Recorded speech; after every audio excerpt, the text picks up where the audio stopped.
Hi, I'm Teri Kollath. I'm here today with Professor Adrian Kerr. I'm talking about something rather new in the Academy.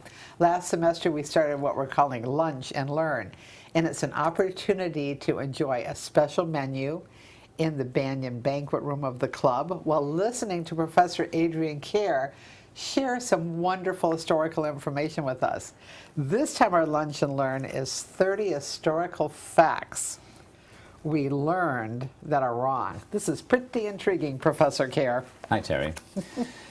During my talks to Shell Point, I've touched on a number of historical periods, and I'm always amused by what many people throughout America believe are facts, historical facts. And you ask yourself, well, what's the definition of a historical fact?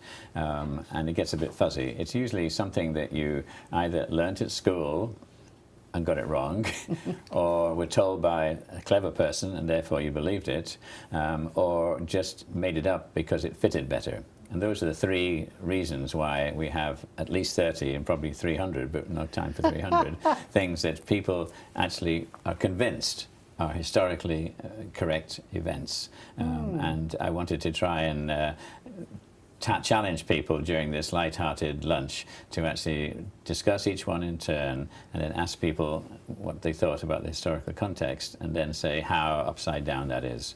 So mythologically, some things just resonate with us in America.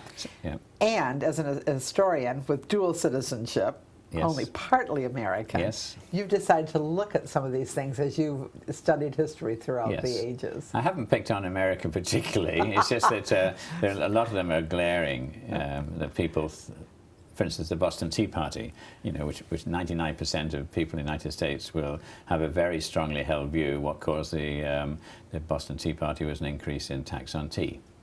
And 90% of people would stick to that and say, of course it was. You know, well, what's your answer, Adrian? And I'm going to tell you what the real reason for the Boston Tea Party was.